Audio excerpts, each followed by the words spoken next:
So much has happened. I should take a moment to gather my thoughts and wait for everyone to arrive.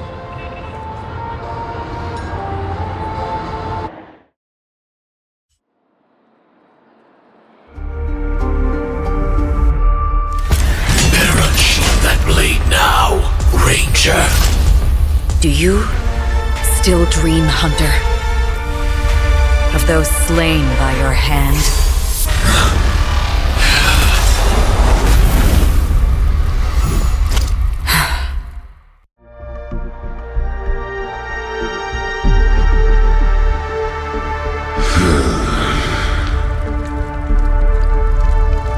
It appears the outcome has already been determined. We're still alive, as are you. You still have room to make a choice. Leave the music box behind, and then go. Choice. The bloody trail of the destruction leaves no room for hesitation. Taurus Fire Demon. Even if you sacrifice your life for that Eon, you won't get special treatment. Ranger, you tread the narrow path of the hunt. You could never understand. We come from the fire and are born bathed in fire.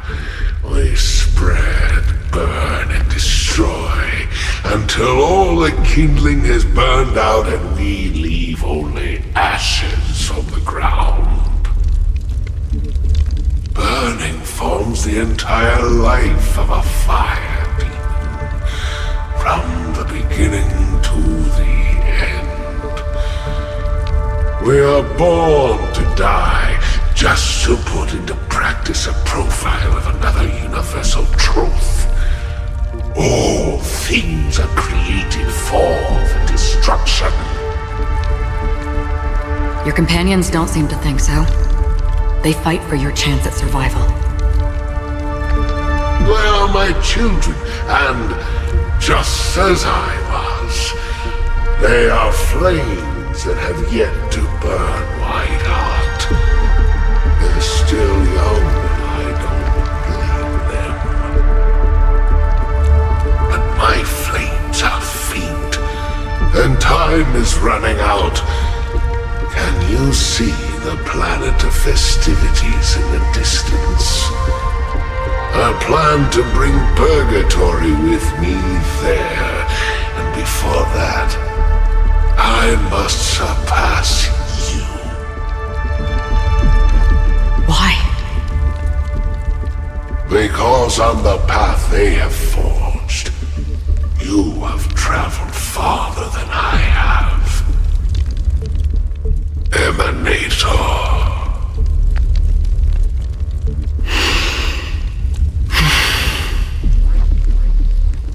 You cannot hide your true identity.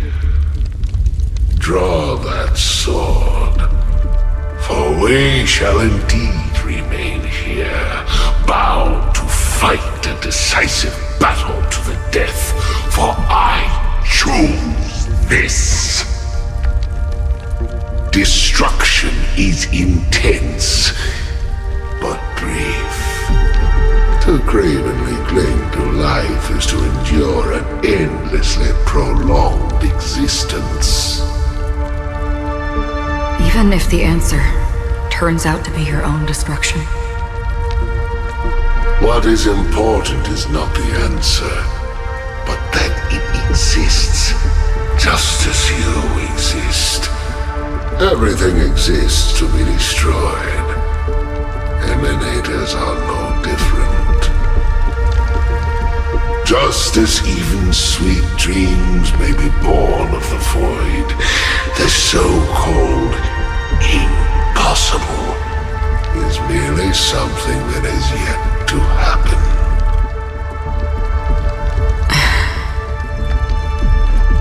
All right. I accept. You shall witness the most brilliant and intense fire in existence.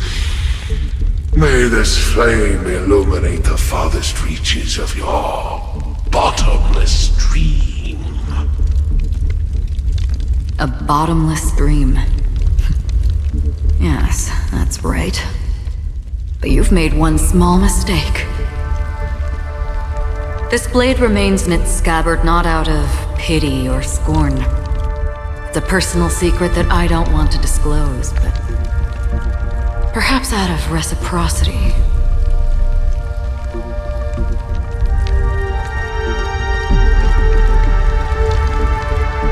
I'll reveal the truth to you. The hunt is not the path I truly follow. May death be the end of your boundless dream, guiding you back to the waking world.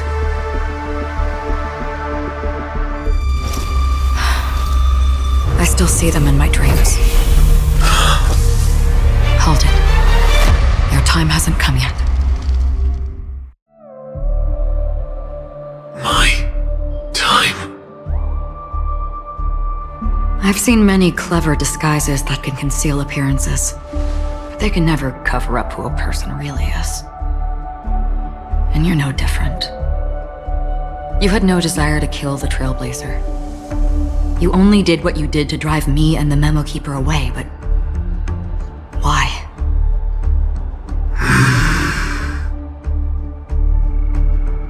Did Destiny's slave make you do it? You know, Elio. I thought this is just the kind of thing that'd get written into your script.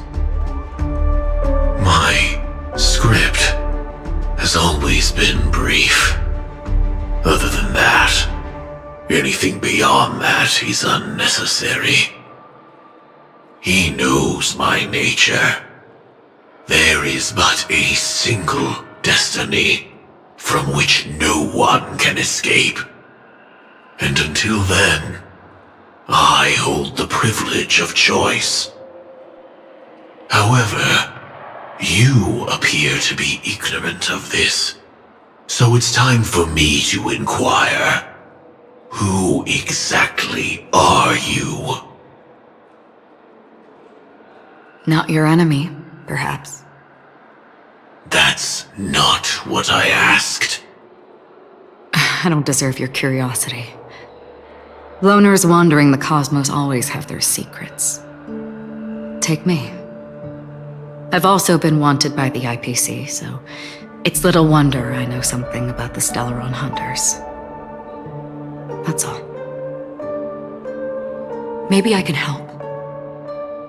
What reason would you have for doing that? I tend to forget things. Which is why, rather than memories, I'm accustomed to using my emotions to capture what I normally wouldn't otherwise. So, I know who is inside that cold armor. How about it? Ready to take off that armor and sit down for a talk? It's not yet time.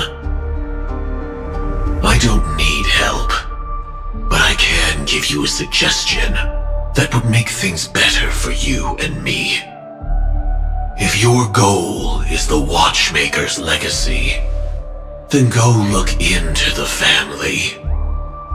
Not only are they covering up the existence of death, but they're burying the past and the truth about what happens inside the dreamscape. Already on it. And the Astral Express is no enemy of yours. I know that. I just never expected to hear you say it. What's next, then? The Trailblazer's been taken by Black Swan. Will you go look for her?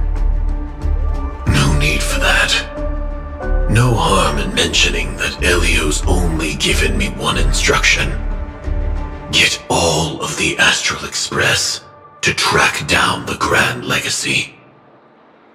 I tried settling this in an easier and more direct way. But as you can see, here I am, confronting you. I failed. Can't ever go against the script. The so-called impossible is merely something that has yet to happen. That's it. Before we split, can I ask you one more thing? Is there anything else in your script about me? I'd like to know what kind of footnote I get to leave in that future foreseen by destiny. Unfortunately, not a thing came up. I knew it.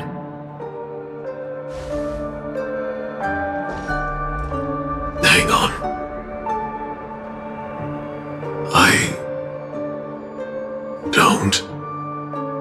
Don't. What? Your first question was, do you still have dreams about everyone who died because of you? I don't. Never have. I was born without the ability to dream. I live for this cold, harsh reality. For a little light, and to burn, to keep on burning, until I turn to ash. So, I really envy you. Is that so? Then you're already living in the waking world.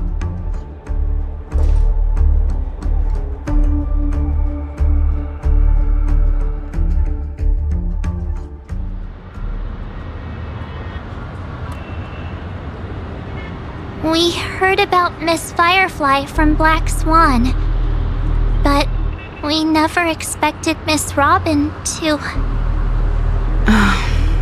I'm sorry that I couldn't be with you then. Reality cruises on in serenity, while undercurrents bubble up from the dreamscape. Just like that memo keeper said. Stay strong, everyone. We can still do what we can for them. Starting with finding the murderer. Let's recap everything then. The Trailblazer just reminded me of something. March, do you remember what that family rep who negotiated with us said? Indeed, we trust that the Nameless has nothing to do with this, and we also beg each of you to help assist the family in verifying the identity of the deceased.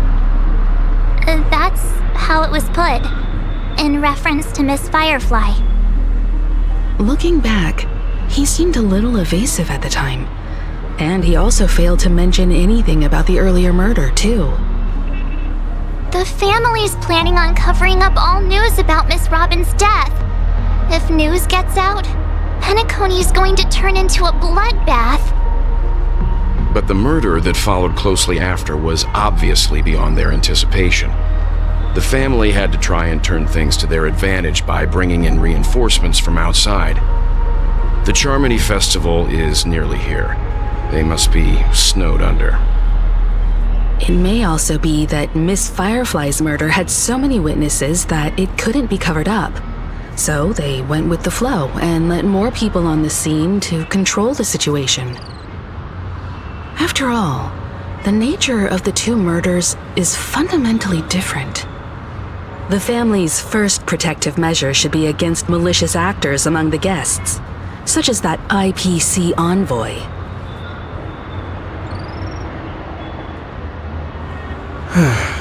Speaking of him, it seems he's on guard against Acheron. Indeed. He was particularly concerned about that Galaxy Ranger.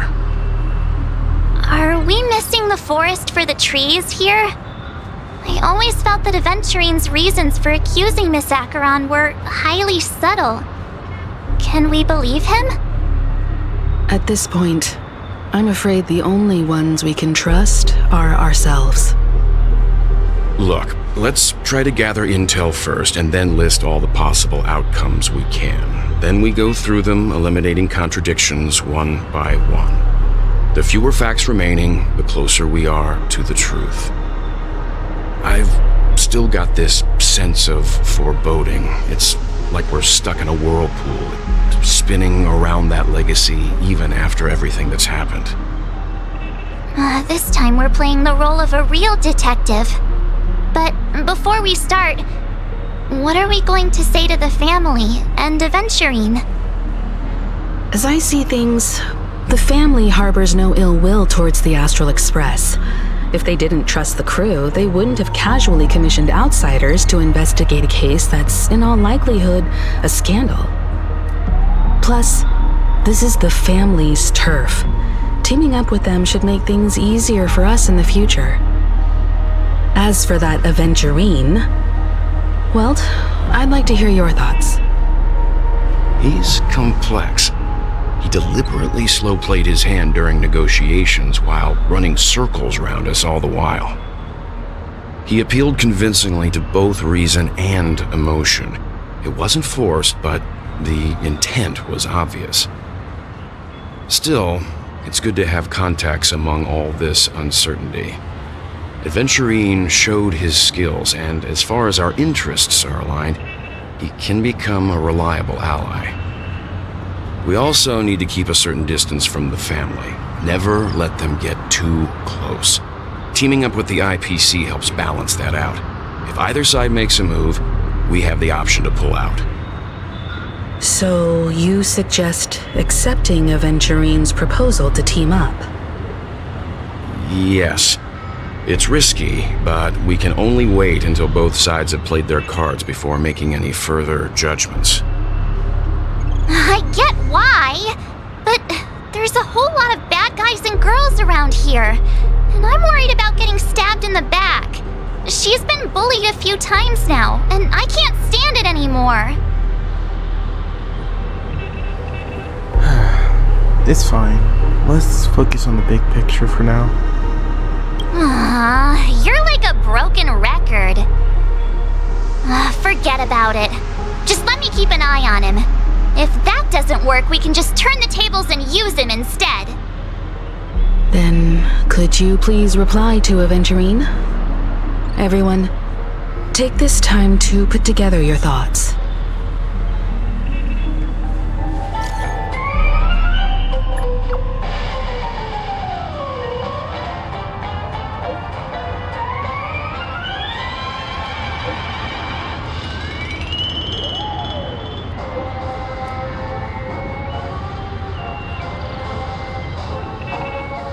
Wow, 100,000. Thanks, boss.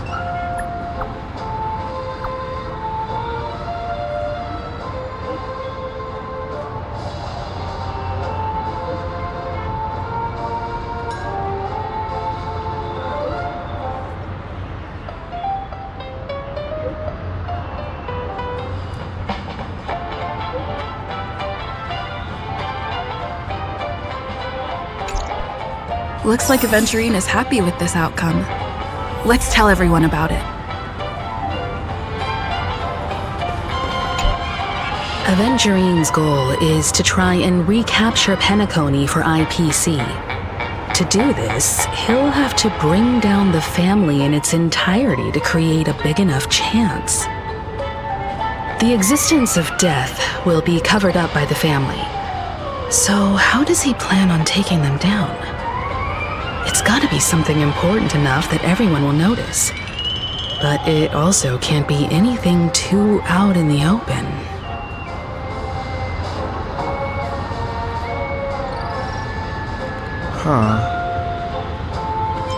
Perhaps he's going for Archeron.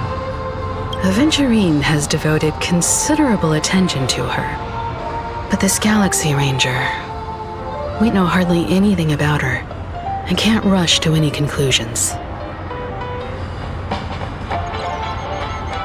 Besides for Archeron, I don't have any conclusions on what he could be planning. I'm just speculating. In any case, we have to be careful when handling Aventurine.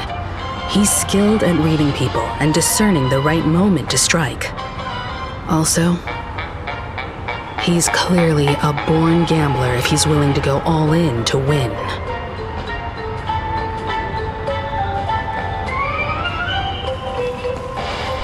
Alright, let's see what Walt has to say. Aventurine said something that concerns me. He accused that Galaxy Ranger of killing Robin without any evidence whatsoever, but said nothing about her connection to that memory zone meme or why he was stalking you. It was a groundless accusation, which only serves to make him seem more suspicious.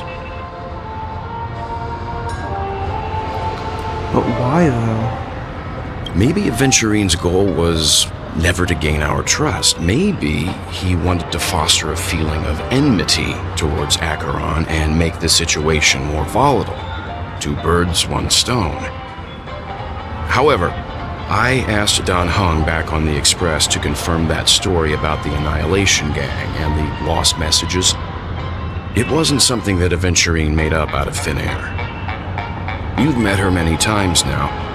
What's your impression of Miss Acheron?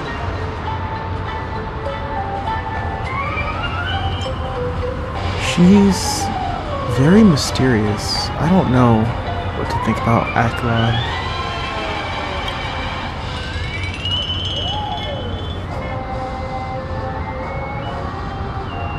Weird. I can't seem to remember. That fits the stereotype of a Galaxy Ranger to a T. They're eccentric, unpredictable, and fond of being alone. No wonder she's a suspect.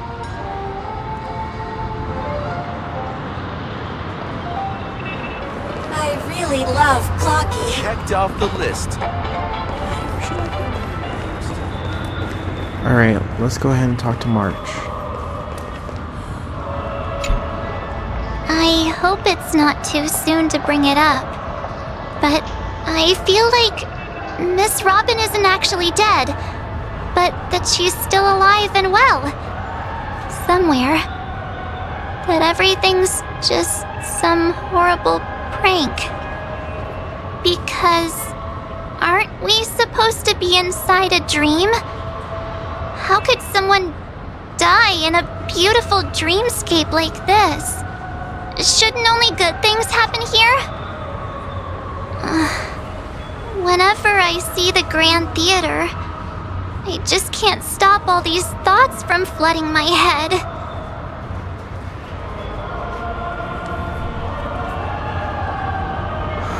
We'll restore all the dreams back to normal. Yeah, of course. At times like this, we're so lucky to have our crew. The family and the IPC. Everyone has their own plans going on. Everyone's still having a great time out there on the streets. Nobody knows what's happened. It's all so unreal. As if Firefly, Miss Robin, and us were all outsiders from another world. Aw, what a mess. I really want a nice cool drink of soda to help me calm down. But then I'd be just like everyone else out on the streets. Looks like Aventurine doesn't need anything else. Let's turn our attention to the family's assignment for now. Himiko, what do you think? Among our current clues, the 2 murders that she witnessed are the most directly connected. I suggest starting here. One thing I'm curious about is, if a person dies in a dream, what happens to them in real life? Seeing as we're at the family's behest, why not pop back out to reality and verify Miss Firefly's situation back at the hotel? Perhaps we could also make a few inquiries about Miss Robin while we're out there. How about we split off into 2 groups? There are still some things worth focusing on inside the dreamscape. I'll investigate those, and we can link up again later. worth focusing on? Oh. No problem. I'll leave it to you then. Huh? Aw, I thought I'd finally get to see Himeko and Mr. Yang go out on a mission together. Oh well. Take care then, Mr. Yang. I will. Keep in touch.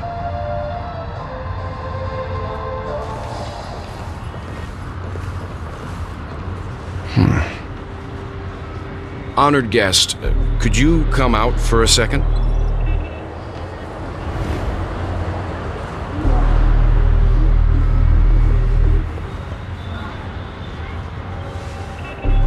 I'd be embarrassed too, getting stared at like that.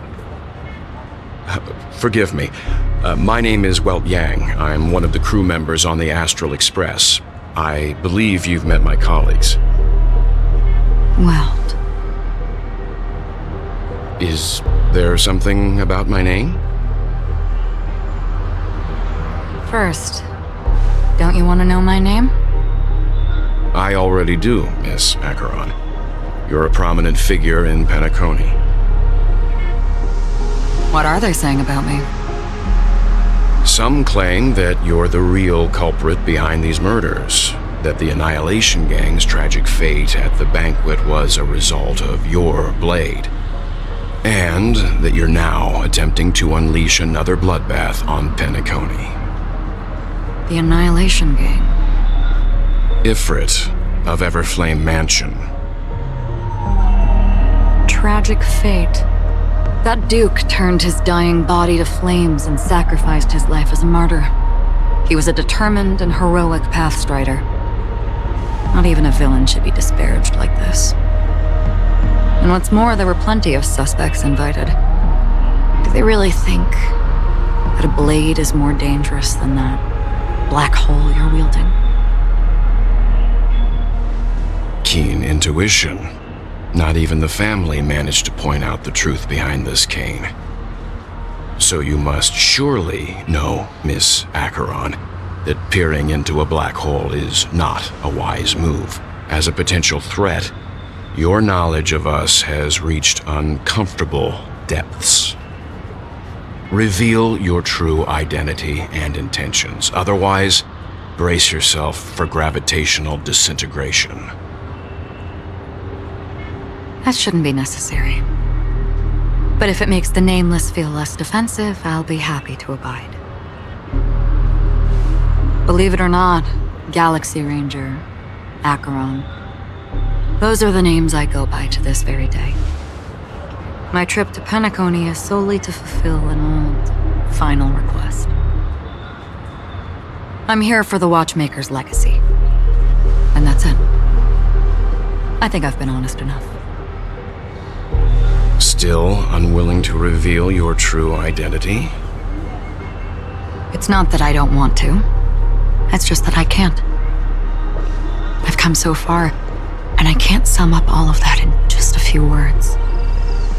Everyone has their own unspeakable past. Secrets that they don't want to be revealed.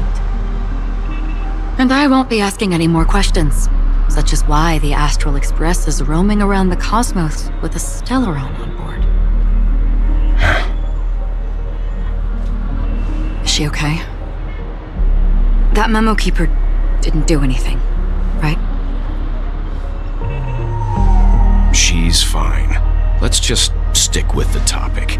Gaining my trust depends on how much you're willing to reveal. I've run around many different Penacony dreamscapes just to try and find that legacy. And during this period, I came into contact with quite a few guests. In the process, I gradually came to realize the secret of Penacony may be closely related to the Trailblaze. That's why I've come to ask for your help. I don't have enough proof yet, but I'd like to speculate something.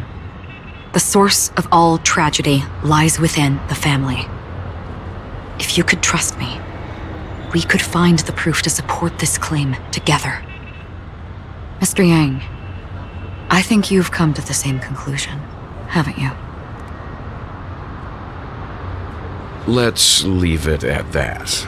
For now, I'll choose to believe that you bear no hostility. Share your findings with me and me alone. I don't want vague conjecture to interfere with other people's judgments before we find solid proof. By the way, would you like something to drink? Before we go, how about 2 cups of Wake the Heck Up?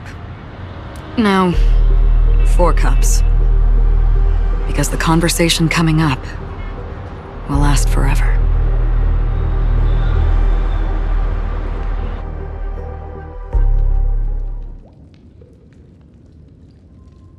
I've been watching her closely for a while now, and the first invitation was in the banquet hall of the hotel. She just sat in one corner, keeping silent, chugging down a couple cups of Wake the Heck Up. I told her it's a pungent, bitter beverage, not the taste of sweet dreams, only for people allergic to Soul Glad. And she said, Really? But I don't taste any difference at all between them.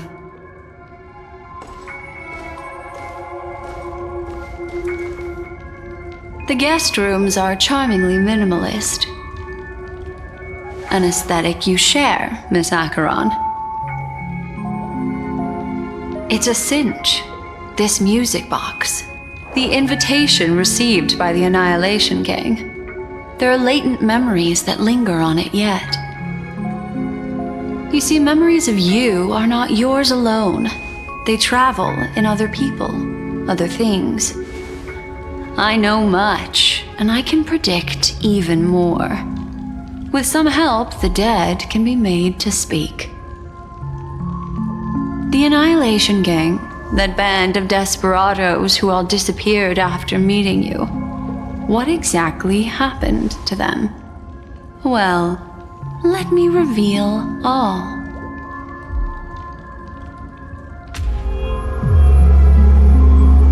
Gradation 12. Dreamscape 12. Father, I dedicate this to you. Well done, Dubra. Wherever they go, shall be met by annihilation. There it is. It's hazy, but it's Ifrit's voice. The other one is probably his progeny. This is the residual memory from when the invitation was first delivered. They were abruptly interrupted. Then, what happened next is... They sought refuge in a land of sleep, merely wishing for undisturbed rest, away from the storms. Children of the flame, this marks your rite of passage. She won't be necessary. I alone am enough.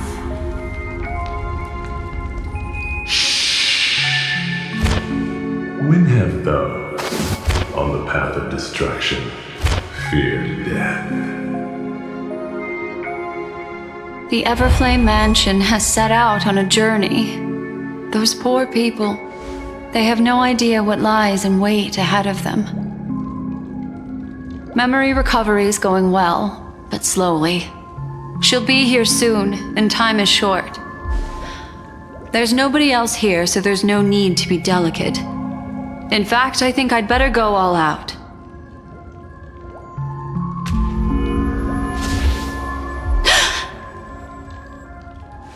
What happened?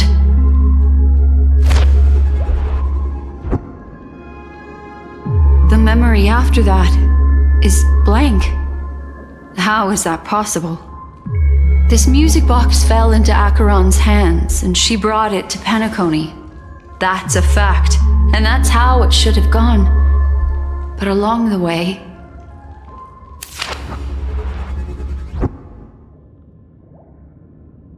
it's like it's been erased. Who's done this?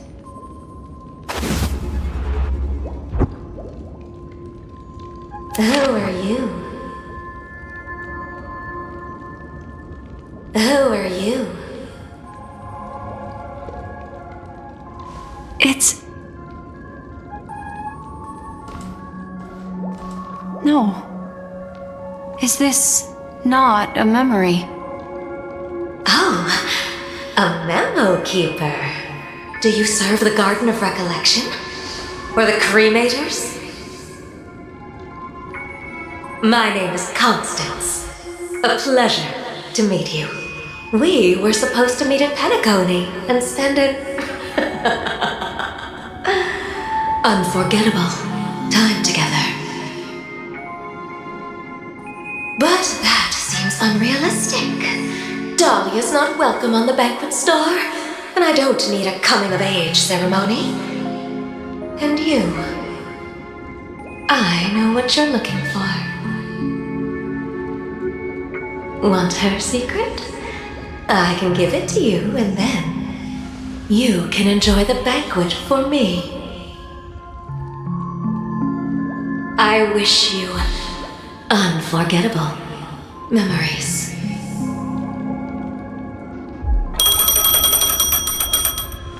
Oh. A phone. Wanna listen in?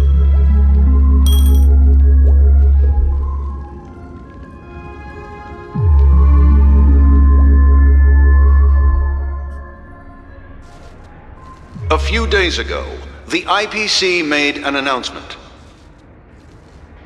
Under the watchful guidance of the Marketing Development Department, and in accordance with the Interstellar Peace Charter, the independent Sigonian sovereignty has hereby been established, and shall take a legislative seat at the Interstellar Congress. The formation of the Sigonian sovereignty is of great historical significance to the Sigonia system.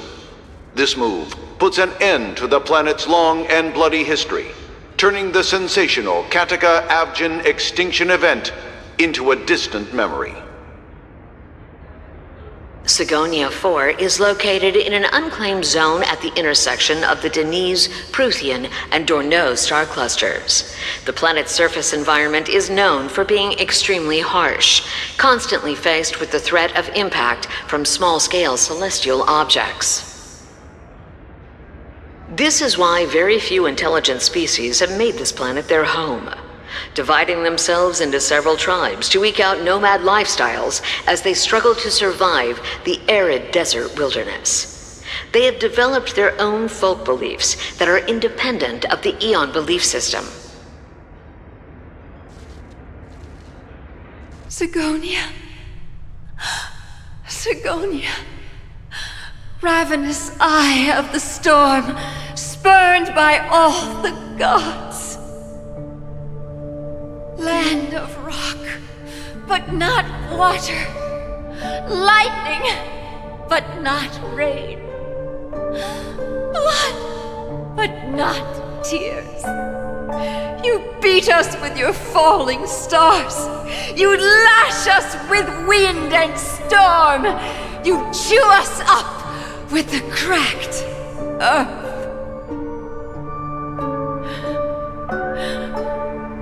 You promised us a land of honey, yet yoked us beneath a sword of bitterness.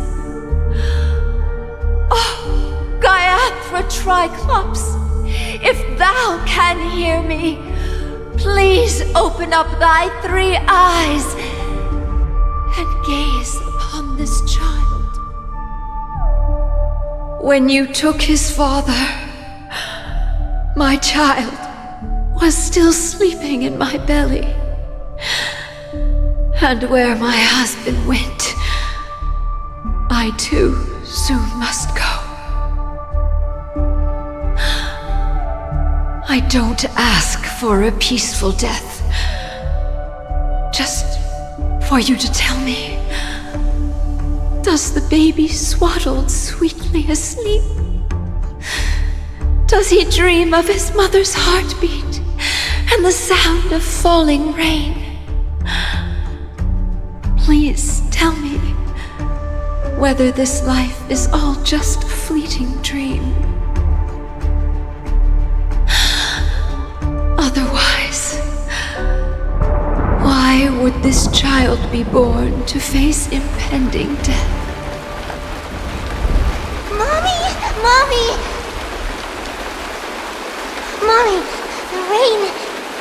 It's raining! Raining?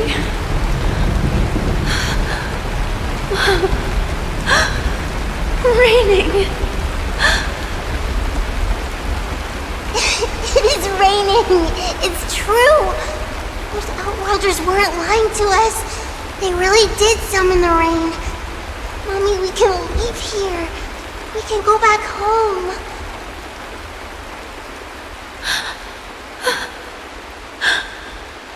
Back home. Gaiathra Triclops. You came. Do you hear that? Thank you. Thank you.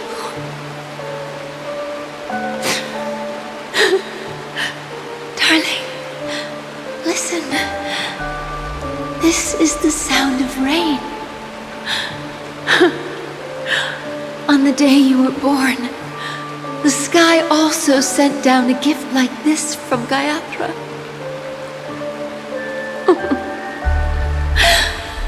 Such a lucky child. Such a blessed child. Just like your name. A gift from them to Avgen. My boy.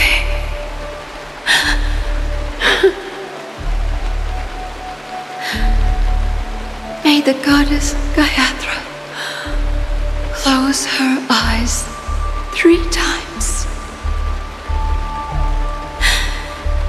Keep your blood eternally pulsing. Let your journey be forever peaceful. And your schemes forever concealed.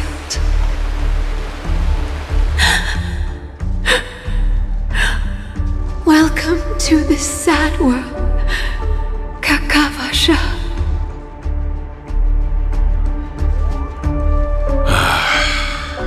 Time to wake up, gambler. Oh, heavens. I must have drunk too much Soul Glad. Didn't expect you to be back so soon. How is it? Find anything? Just as you guessed. Nobody outside knows about Robin's death. There aren't even baseless conspiracy theories. They're still streaming the rehearsal for her ceremony, using a stand-in, I guess. They must be dreaming. Of course.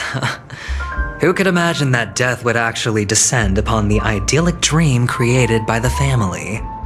Let alone that the victim would be the female lead of the Charmony Festival. To be honest with you, I didn't believe it.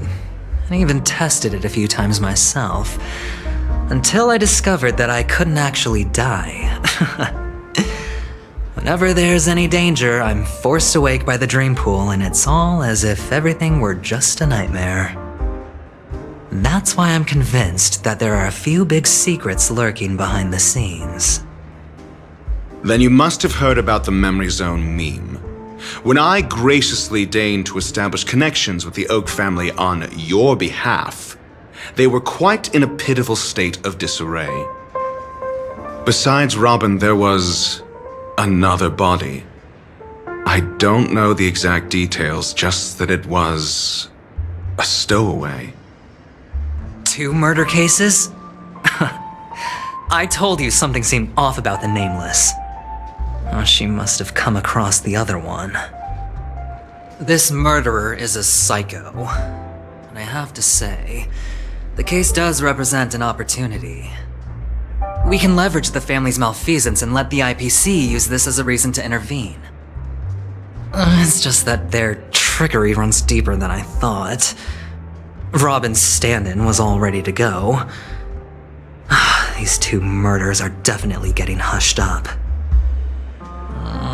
What should we do? Let me think. It's too rare an opportunity to miss out on, so I gotta be careful. Incredible gambler. Have you already exhausted your limited repertoire of tricks so soon? There are plenty of chips, but it'd be best to choose carefully. The most straightforward has to be Robin. Remember? That masked fool once told me to find a mute as a friend. Robin is what she calls the mute. She has lost her voice, and while most people can't pick up on it, you and I cannot mistake that sound. Not produced by any voice box, but rather by the resonance of the harmony. If that girl hadn't gone hoarse from singing practice, there'd only be one possibility. Something was up with the family. Or Robin herself. To get to the bottom of this, I tried every way I could to meet her. But she died. Right before my very eyes.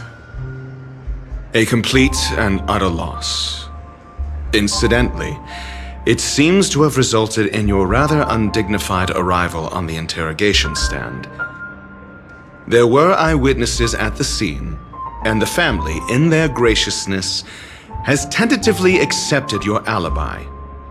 However, for the foreseeable future, you shall, regrettably, find yourself under the vigilant watch of the hounds. Well, things aren't looking too optimistic, Doctor. Starting to break out in a cold sweat. Do you reckon there's still any chance of a comeback, given how things are? A probability?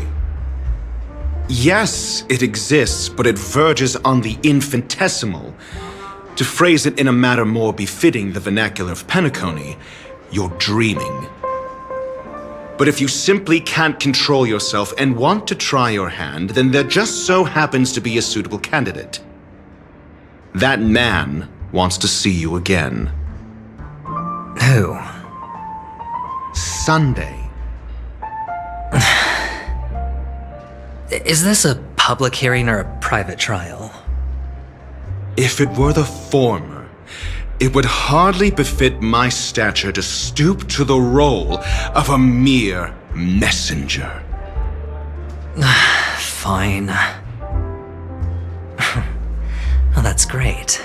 It's all great. You see, the dead can't talk, but the living can. Ratio, I'm convinced now that there must be something wrong inside the family. Oh, just you wait and see. That man's sister has died. He can't sit on his hands. Well, without any further ado, let's set off. Lead the way. The show is about to begin. We're here. The Dewlight Pavilion is the Oak family's fortress and a place where heads of the families meet to discuss great plans for Penacony. Fortress? I like this metaphor. I dealt with the warlords of the Amanicus star system not long ago, and their synchronized orbital manor wasn't this heavily guarded. This mansion nominally belongs to Sunday, and is very befitting of its owner. Without his express invitation, the likes of ordinary guests would never grace these grounds in their lifetimes. Look around while you still have this moment of freedom. Hey, Doc, whose side are you on anyway? Who's to say I won't sell you out? We'll see. When we meet the authoritarian master of the Oak family, I'll pry an answer out of him. Follow me and I'll bring you to his parlor. Hold your tongue and let me deal with the members of the family.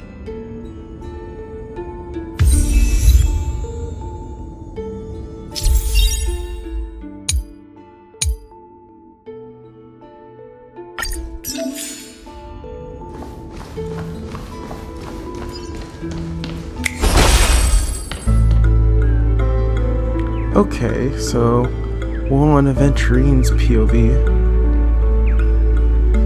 And by Dr. Ratio's little warning, it looks like we might not be able to come back here.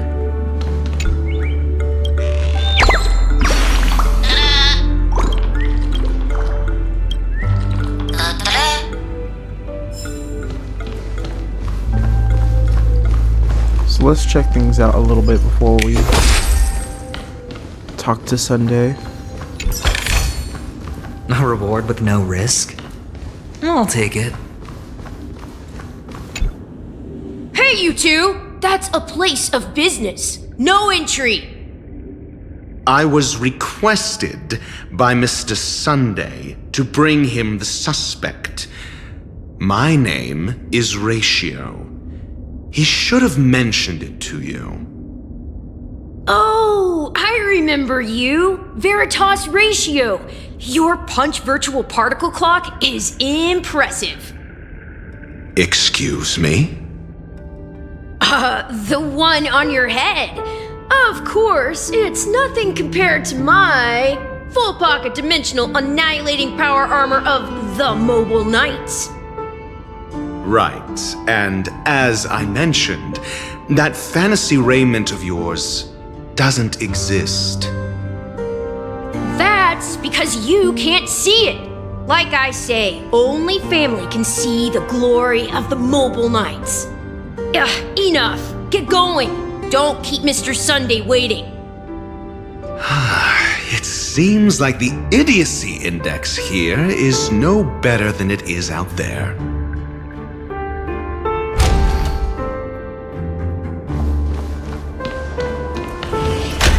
A dead end? The door is shut tight. Looks like we're on our own. I mean, there isn't a door. How did you get in before?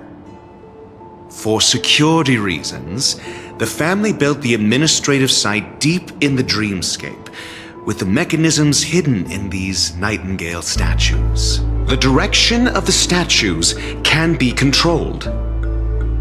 On the previous occasion, an attendant named Kona had gone to the side room to verify something before setting the statues in the correct positions. Well, maybe we should do the same. Let's go and take a look. Of course, we can also use brute force.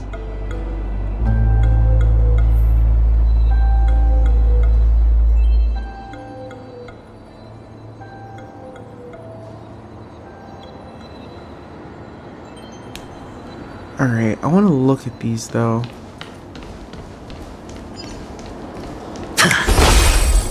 This is interesting.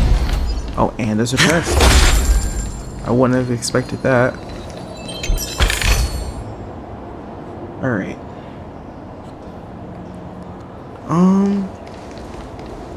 Let's see. So we should be able to turn them all.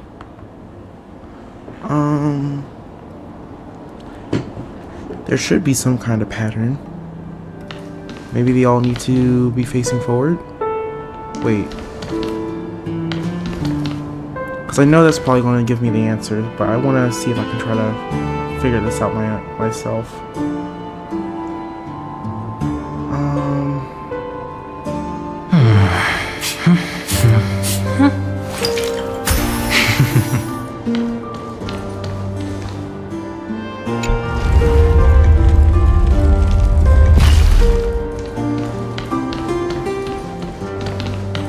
Since it's already set up like this, we should be able to do this.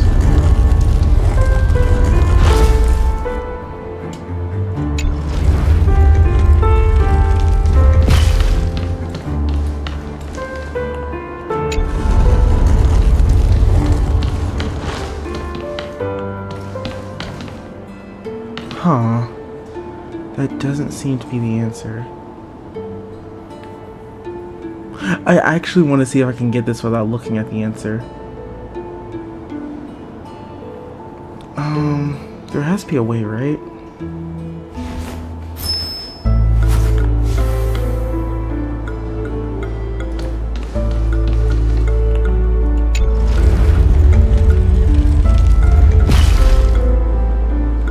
I guess we could just keep on turning these until we get somewhere.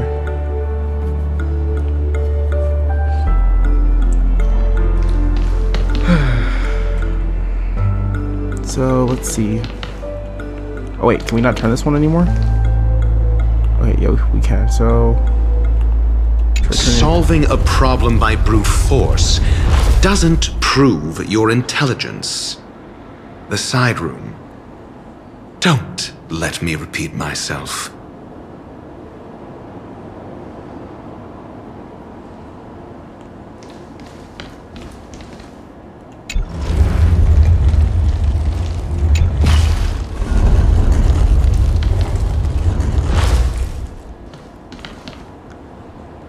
It seems like Dr. Ratio is really mad that we're not taking his advice and going into that room that has the answers.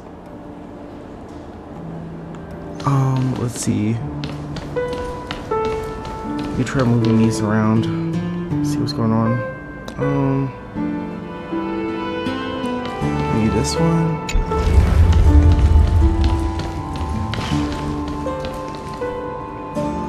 I genuinely don't know what to do here.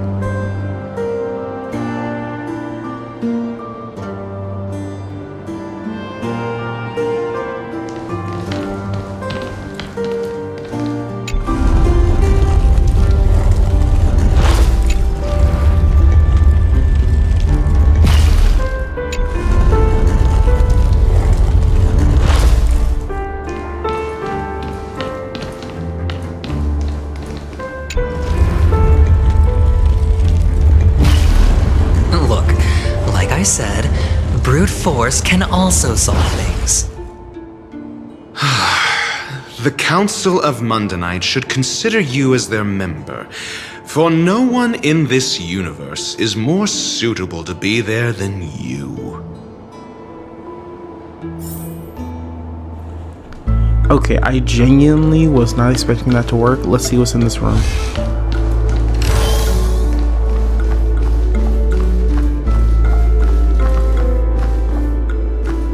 Oh, are the paintings the directions?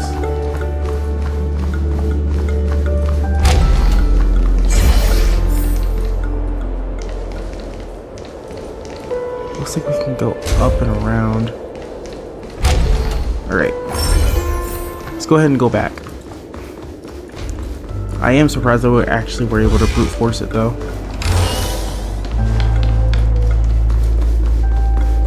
Alright, let's go see what Sunday's doing. Impressive. So much for Mr. Sunday's reserved, virtuous image. Do you need me to remind you? We're in a dreamscape. No matter how grand the mansion looks, it'll not affect Penacony. Stop wasting your time nitpicking the family here. Yeah, you're right.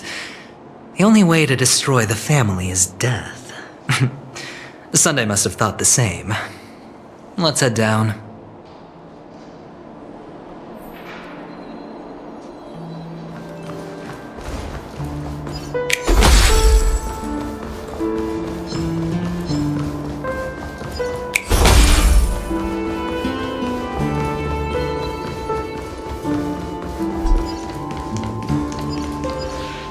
Hold on. Huh? What's wrong? Are we heading the wrong way? No, but this door is locked. My friend? Did you really make an appointment with him? It's a trial. You got to prove your worth to Sunday before you can speak with him. If I'm not wrong, we need to find a way to open this door in the hall or this place will be our prison. Oh, an escape room. My favorite. Get serious. I've no time for games. Let's head back. The hint is probably in that prominent sandpit. Wow. That's an enormous sandpit. I'd love to build a tall building for myself. Once I have enough savings. Oh, look. There's a noticeable gap in the model. I believe you're right. There wasn't a gap before. That man must have done it intentionally. Well, with your brilliant mind, you shouldn't have any trouble recalling what was here last time. Right, Doctor? Of course. Let's look around. When I see it, I will know it. Fine. Why do I feel that we're pursuing a degree in burglary now?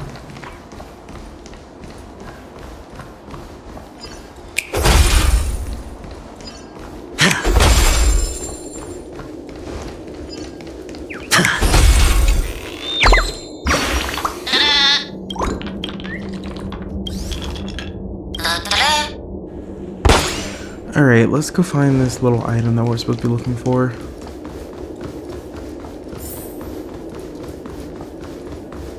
If it's supposed to be a part of the sandpit display, then it has to be around here somewhere.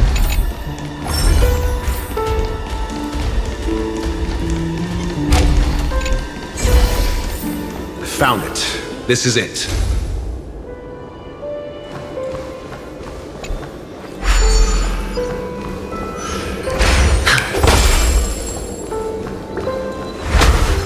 Alright, so it's on the ceiling, but the question is, how do we get over there?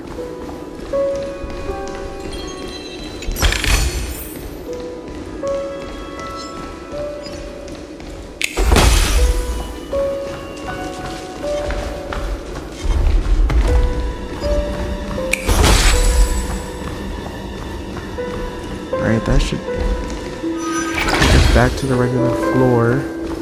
We still need to get over there.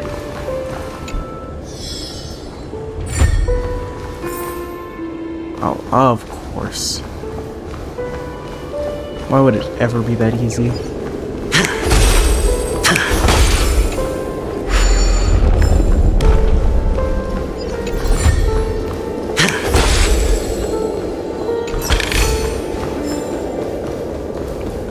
Oh, it's just one piece. Okay, that's perfect.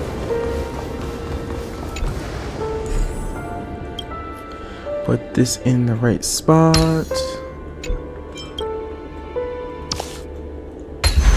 And a 10-to-1 payout? Music to my ears.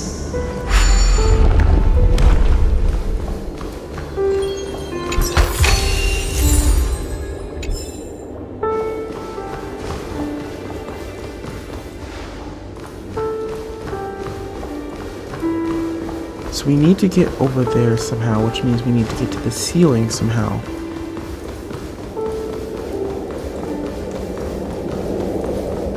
Go there. There wasn't another spot that we could use.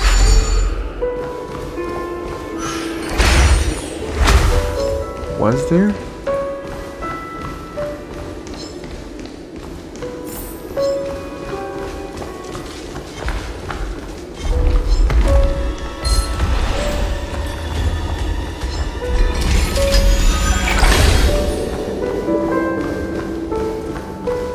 Unless it means that, which we completely overlooked.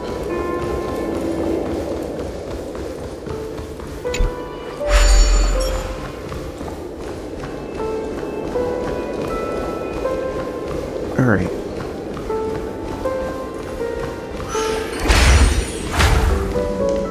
Let's go up here.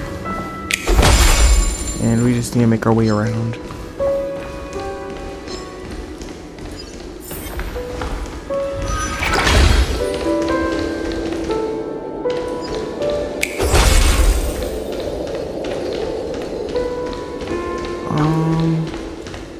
Oh, here it is.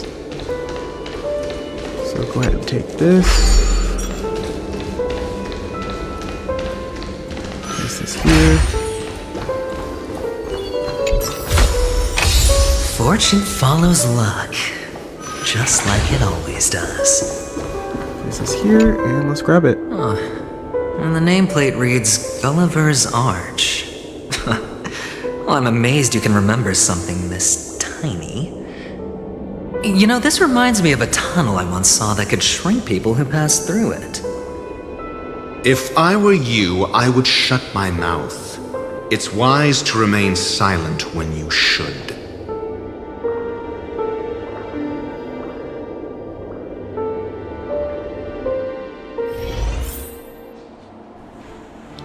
Alright, let's go ahead and place the missing piece where it belongs.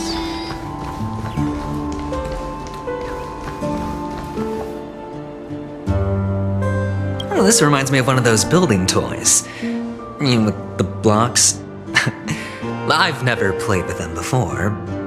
I wonder if it's more interesting than stacking chips. Oh, look. The gap is closed. And it fits perfectly. So, what's next?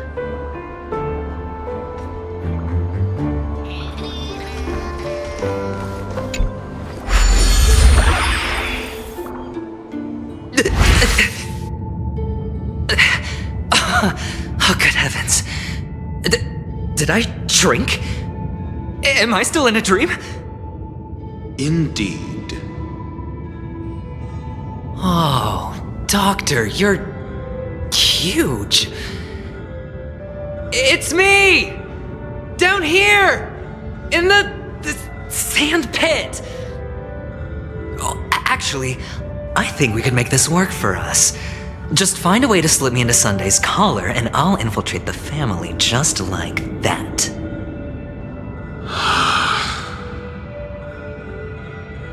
Oh, fine. I was just kidding. Let's find a way to open the door. Okay, why is this guy just walking into a wall? Obviously, this man is on a mission and he's walking somewhere, but he is getting nowhere. Let's go ahead and head on over to this puzzle over here. Oh, okay, so he's not the only one. Oh, not the T-poses. Okay, so yeah, this is all types of weird. A reward with no risk? I'll take it.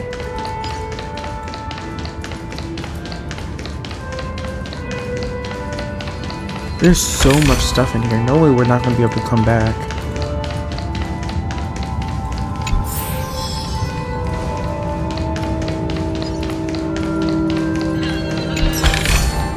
Alright, let's see where these puzzle pieces went off to. So there's two of them. Where's the third one, though? Hello! Welcome to the Golden Hour base model. I am an Oak Soldier.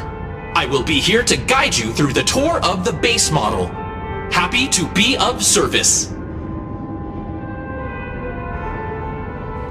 Tell me about the guided tour. And tell me about the tour. Hello! Welcome to the Golden Hour base model. I am an Oak Soldier. I will be here to guide you through the tour of the base model.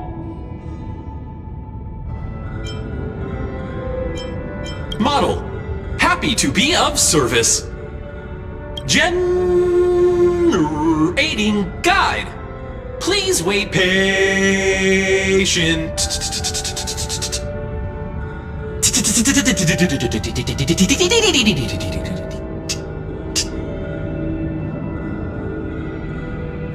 Okay, nah, they're just having fun with this. This is crazy. Tell me about the tour. Found the nearest check-in spot. Please look behind me. A capsule machine model.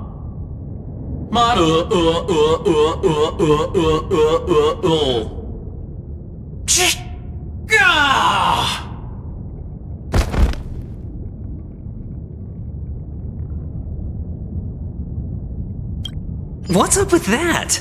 Now the family's toys are trying to frame me? I didn't do a thing to it, Doc. You've got to be my witness. I saw nothing. Oh, capsule machine. There's no mechanism on the floor. Could there be one at the top? Doctor! do me a favor.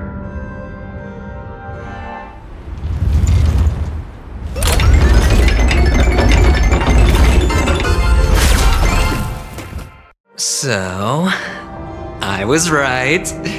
These models have interiors that look exactly like the real buildings.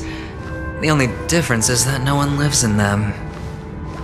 Funny that Sunday puts a miniature that makes him seem like a giant by comparison right where he can see it first thing in the morning. Insecure much?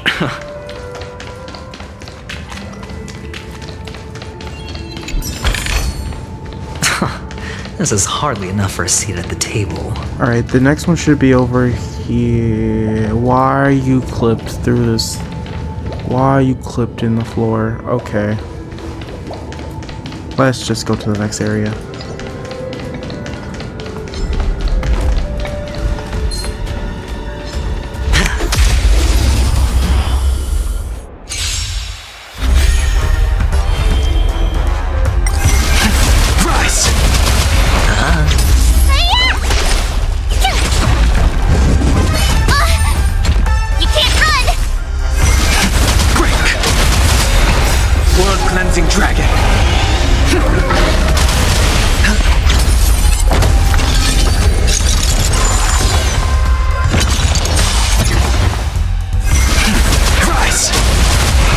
Freely.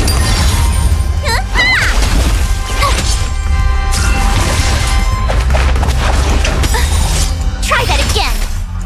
Watch this awesome move.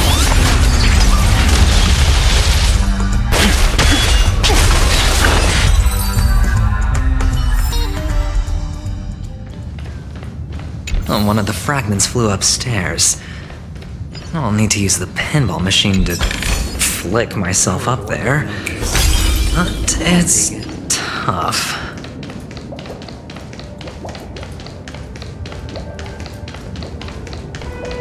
Alright, so hopefully there should be a pinball machine over here somewhere.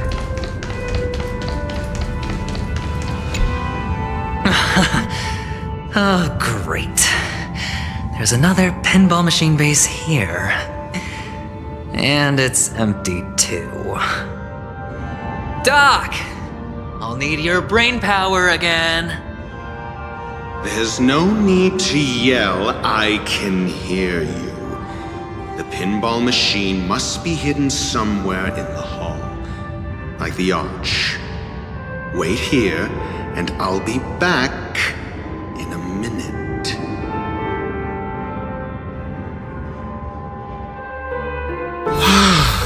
Finally, a moment of peace.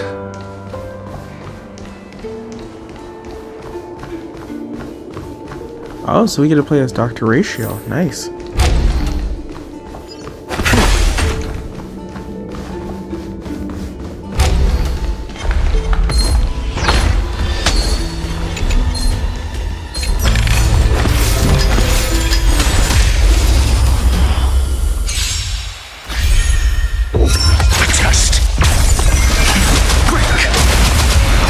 World-cleansing dragon.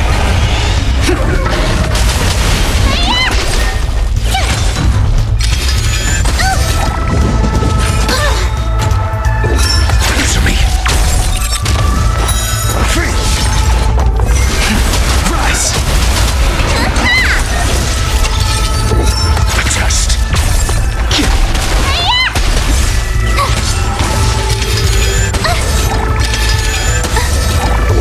Answer me. World-cleansing dragon.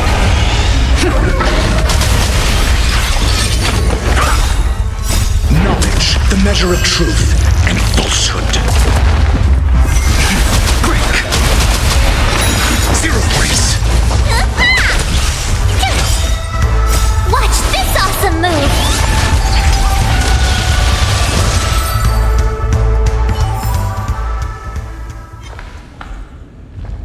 Alright, now that he's been dealt with, let's go grab the item and head back. That's it. Pleasant moments of solitude are always fleeting.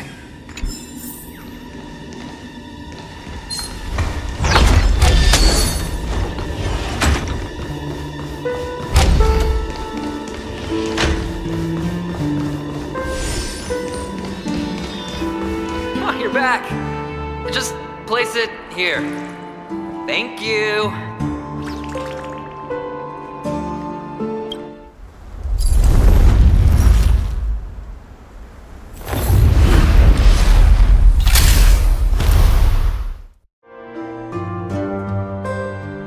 Thanks, Doc.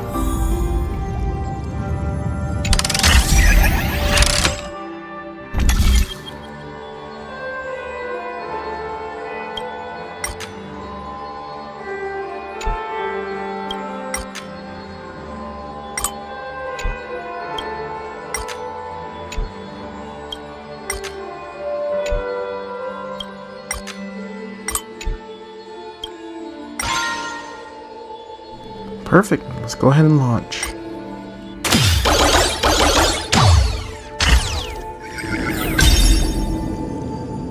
Alright, so the last puzzle piece should be just up here.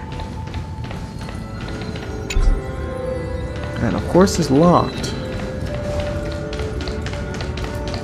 Oh, Horatio, you should come in here and take a look. The view here is breathtaking. Honestly, you could easily squash me with just a pinch. If that is your wish, I will do so without a moment's hesitation.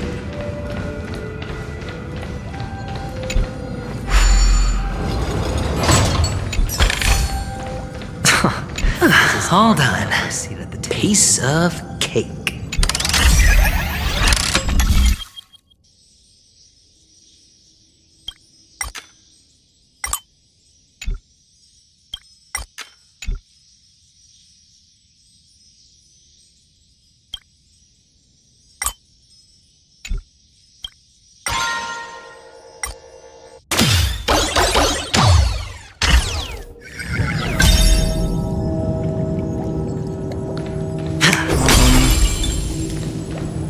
It seems like we may have gone in the wrong direction.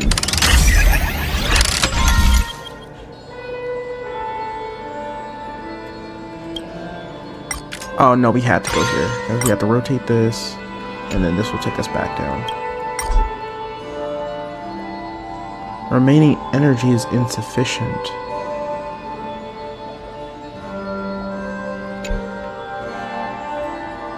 Huh. Interesting.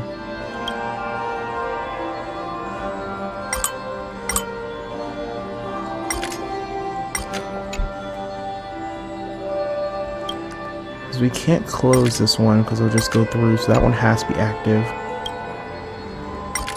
Can't close this one either. Huh.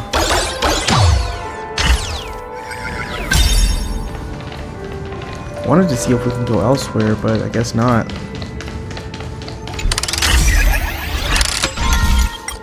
Go ahead and bounce ourselves back down. And let's complete the puzzle.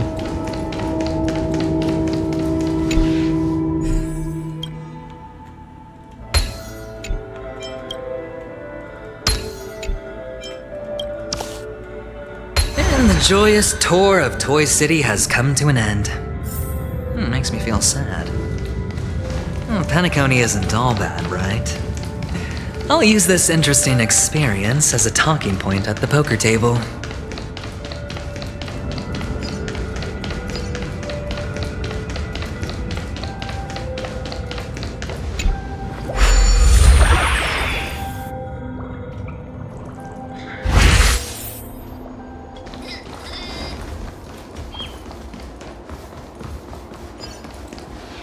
It's a pity you made it out of the sandpit alive.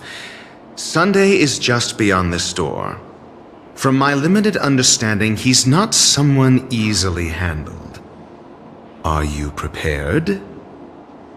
Yeah, only I believe he's the one who should be prepared to face me. Tell me about your plan. I don't have a plan. I'll just play it by ear. There are only two kinds of bargaining chips when dealing with people. Benefit or fear. Looks like sincerity isn't in your dictionary. Am I not sincere enough? There's no need to emphasize it. We've got to make good use of death. That man's sister is dead. He won't be able to turn a blind eye, and that's fear.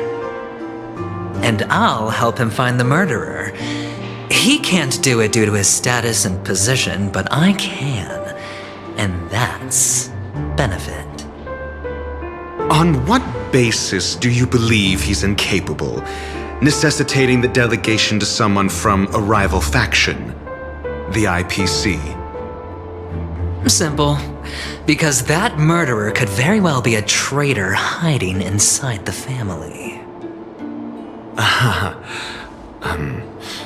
Do you mean the Galaxy Ranger whom you accused previously? That was just an excuse, good doctor. There's something wrong with that woman, and we need someone who can keep her in check. It's better to minimize the variables outside our control while we execute our plans. Moreover, I need to know her identity. If I'm lucky. She could be an important pawn, and it's good to have more helpful friends when dealing with this matter. But honestly, the murder case is likely unrelated to her. I believe my standpoint. There's a rat in the family. Otherwise, why would Mr. Sunday arrange a private meeting with us? This isn't an interrogation, but a secret negotiation. We'll see. Using Robin's death as a bargaining chip, I'll win back my freedom and power. In the end, I'll ruin this beautiful dream and create the grandest death. If the chance of winning is just beyond this door, even if that chance is close to zero, well, you can't win if you don't play, right? Ah, the charming audacity. To think that you, of all people, might emerge victorious, dear gambler. 3 chips are enough. All or nothing.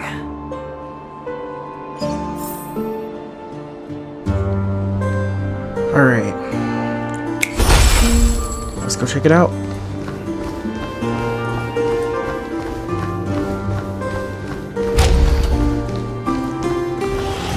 It seems my puzzles are too effortless for you, IPC Ambassador. I appreciate your words. And I see you put a lot of effort into welcoming me, Mr. Sunday. However, this is no way to greet a guest. Well, this isn't an invitation, but a summoning. Before we speak, I need to test your character.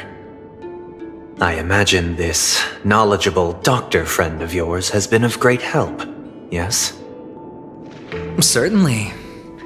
You ought to know this better than I do. He's already faithfully fulfilled his duties, hasn't he? Yes, the doctor has assured me of your noble character. He considers you, like himself, a virtuous person who can be trusted by the family.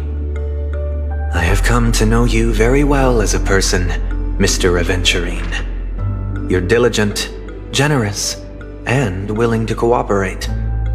The fact that you succeeded in overcoming many obstacles just to meet me gave me the reason to believe in your wisdom and courage. But there's one thing I must ask you. That is, you've used your wisdom at the wrong place to meet the wrong person and put yourself in a situation where you shouldn't be, witnessing a tragedy that shouldn't have happened. You don't look too well. Am I making you anxious? If not, then it means I'm on your side. If I wasn't mistaken, you'd just made a serious accusation against the family. No, you weren't mistaken. For depravity is creeping in around you. There's no need for us to be evasive. Let's talk about your sister. Your sister's talent is unrivaled in the world of show business. As you know, her voice has been out of tune since she returned to Penacony.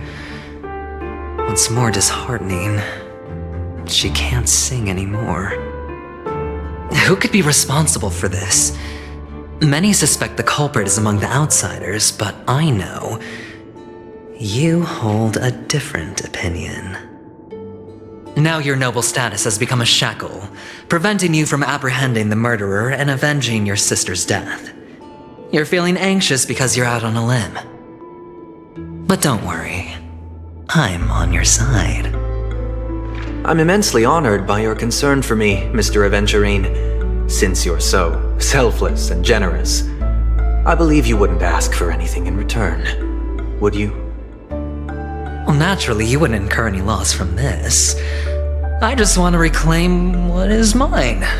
My liberty and the personal items under the family's custody, the bag of gift money, and the box in which the cornerstone is stored. That's right. Cornerstone. I've heard it's a treasured asset of the Strategic Investment Department. A sacred stone that seals the Preservation Emanator, granting significant power, and every liquidation specialist holds one. For an object so precious, it probably comes at an even higher price than other forms of recompense. Well, I'm sure you're aware of the high level of risk I'll be undertaking to bring the truth to light. Mr. Aventurine, when you're out and about, do you always make adjustments to your appearance? Your tie should be on the center line. Your shirt must not protrude from your vest. Your trouser creases should be perfectly straight and always aligned with the tips of your shoes. Of course. But I don't, because it's not appropriate to do so in public. You should make sure everything is presentable and in order before leaving the house. I'm not the kind that takes risks. The cornerstone must be in the custody of the family. No room for negotiation? Please, don't let me turn you down twice. Sure. The gift money is good enough. I suppose you wouldn't mind that. After all, a merchant can't function without a bargaining chip. You compromised quicker than I thought. Unfortunately, it's a gambler that needs a bargaining chip, not a merchant. I can give you your gift money, but before that, I want you to tell me.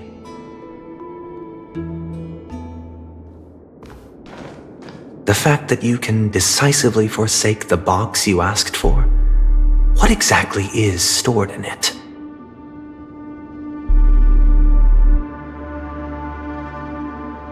Oh, triple-faced soul, please sear his tongue and palms with a hot iron, so that he will not be able to fabricate lies and make false vows. What have you done? Under the light of the harmony, all wickedness is revealed. I implore them to shed their light, and I'll ask you questions on their behalf. Next, you have 113 seconds to prove your innocence and gain my trust. And if I refuse to answer? You can try, and we'll see if the harmony rejects you. Question: do you own a cornerstone? Yes. What a simple answer. You, too, understand that idle chatter leads only to poverty. Did you hand over the cornerstone to the family when you entered Penacony? Yes. Does the cornerstone you handed over to the family belong to you? Yes. Is your cornerstone in this room right now? Yes. Is your memory free from any kind of tampering or deletion, encompassing but not restricted to the techniques of the Garden of Recollection? Yes. Are you an Avgin from Sigonia? Yes. You even know about that? Do the Avgens have any ability to read, tamper with, or manipulate one's own or another's mind? No. Does it matter? Do you love your family more than yourself? Yes. All the Avgens were killed in a massacre. Am I right? No. Are you your clan's sole survivor?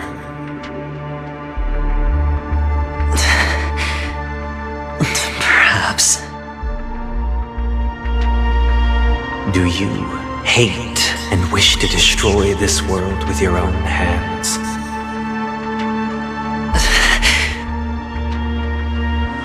I don't know. Interesting. Now, the final question. Can you swear that at this very moment, the Aventurine Stone is safe and sound in this box?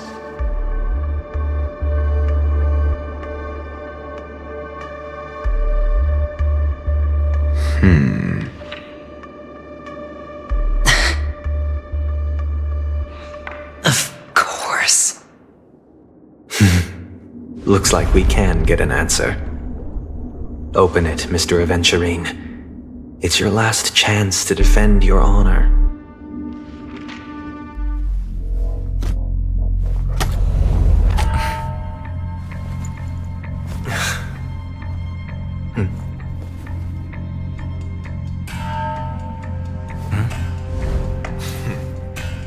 Please.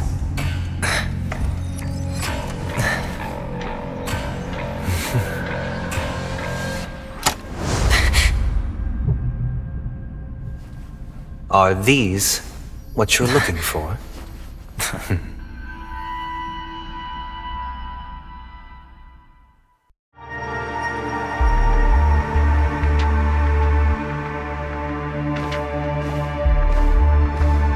Since you came as promised, learned doctor, does this mean that you are willing to take the side of the family in this farce? What makes you think you can convince me?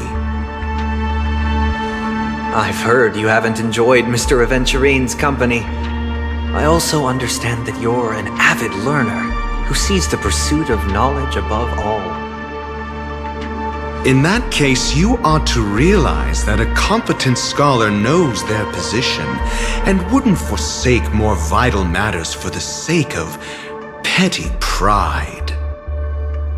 If you agree to assist the family, I'll share our research findings on the Stellaron. You must be quite aware that, besides the family, no other faction is willing to share such information.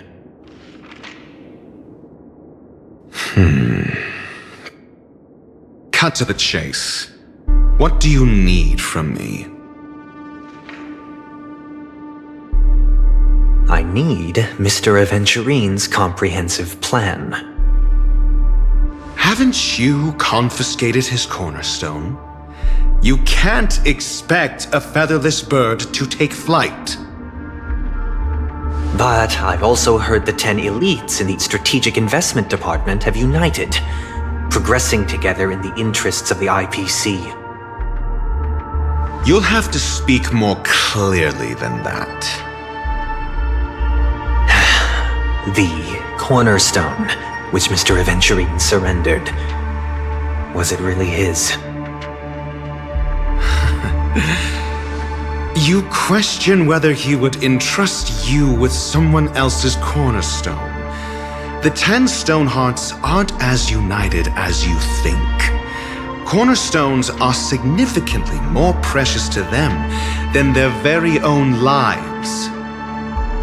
But you know that he's a crazed gambler. The more vocal he is about it, the more cautious I must be. I never imagined someone would share his way of thinking. Honestly, you should see a shrink. Bring it. The box containing the cornerstone is unique, and only IPC senior staff and related members can access it. but I happen to be among them.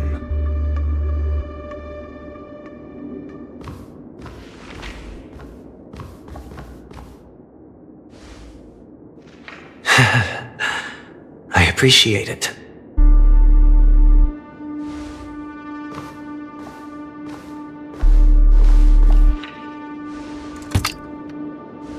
Unfortunately, your guess is correct.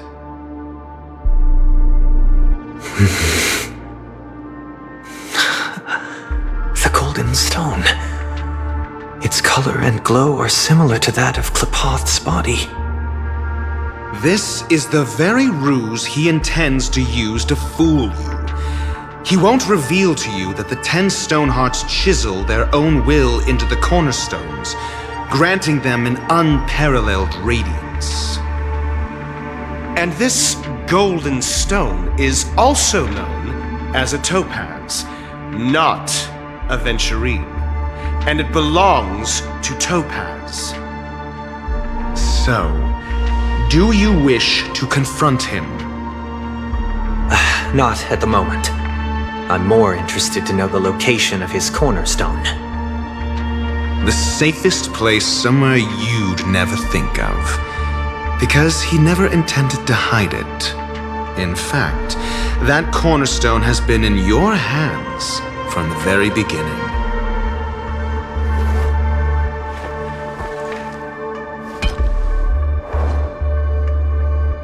I see. This bag. Mixing a cornerstone, more precious than life itself, with a bunch of worthless jewels, disguised as a gift of money waiting to be confiscated, is indeed in line with Mr. Aventurine's style. Then he makes up some trivial excuse, downplaying the matter, and requests the gift money.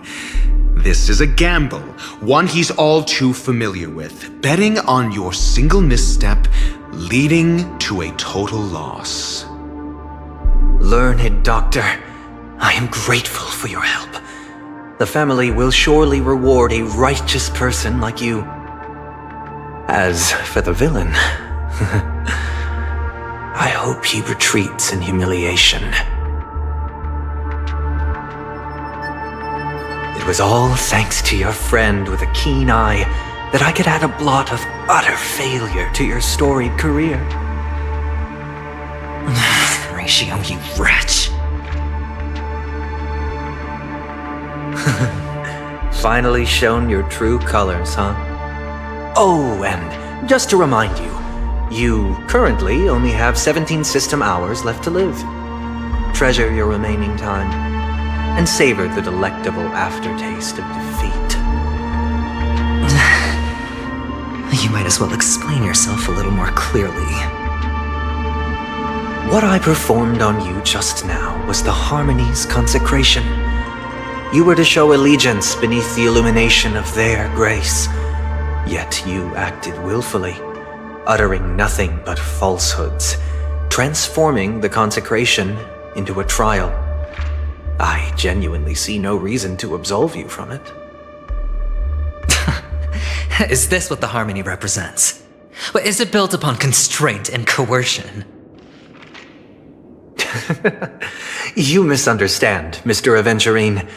Punishment is meant for the irreverent, but I have seen your resilient spirit, and thus I offer you the possibility of a new beginning. Throughout these 17 system hours, you will be unable to escape the dreamscape or contact any of your companions.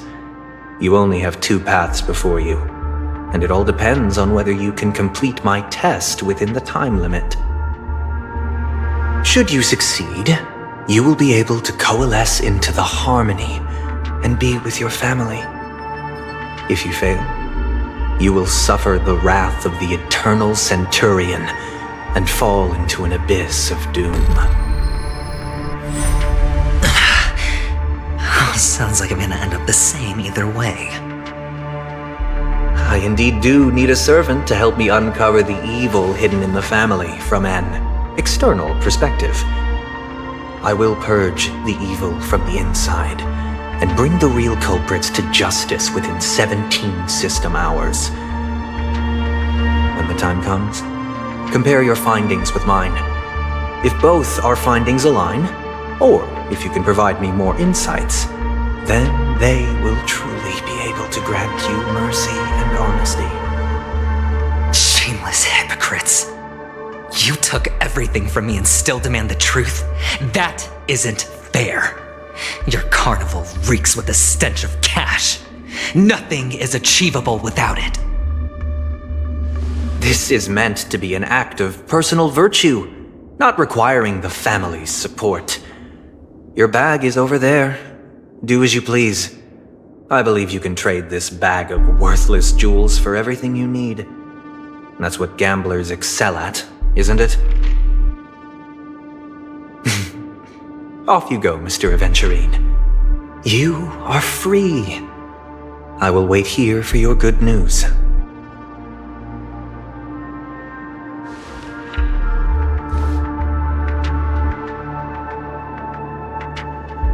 This meeting isn't an interrogation or a negotiation. It's an outright execution. Why would I do that, Mr. Aventurine? I'm just wondering what a passerby who stumbled upon a scene of a murder could have found out. That's all. By the way, before you go, I have a personal question. What is it now? Do you truly wish to bring about the destruction of this world?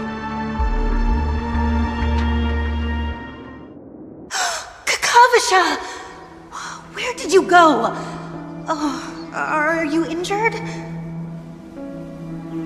I got it back, sister. You went to look for them? That's too dangerous. It's just a necklace. It's neither food nor water. We can survive without it. But I can't live without you, little brother. Promise me not to look for those catechins again, okay? Sister, don't be afraid. The catechins are fools, but I'm smart. I played a game with them, and I won. Won? What happened exactly? Tell me. I made a bet with them. The two birds in the desert and me. Who will die first? I won. They suspected me of cheating, but I didn't. I won fair and square. Of course you'd win. You've always been a lucky child.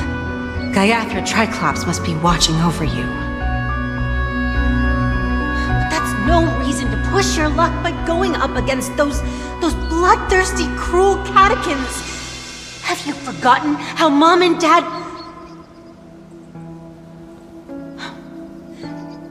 Look, this is just a necklace.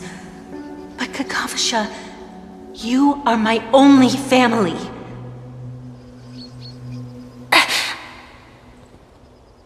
I'm sorry, sister. I thought you'd be happy. Because Mom left you this necklace. There'll be no next time. It is important, but not as important as you, my dearest brother. I don't blame you, but you must remember what Mom said. Pain and poverty are the trials of Gaiathra Triclops. She has also granted us a chance, and that's your good luck, Kakavasha. Your good luck is the most precious wealth we, all Avgin, have. You're a child blessed by Gaiathra Triclops and can lead the clan to happiness. So always remember to protect yourself and never resent the pain and poverty you're going through, all right?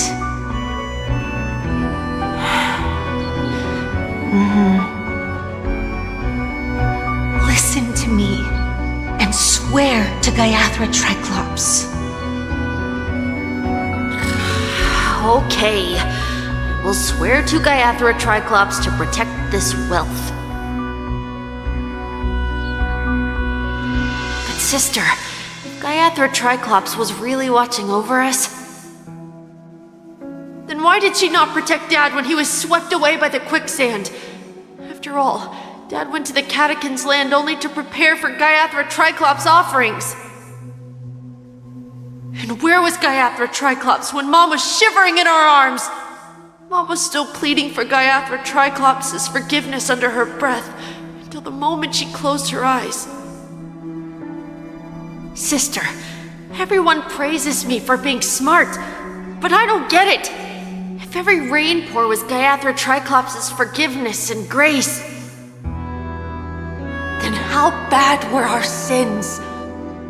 So much so that we were born in this world of death?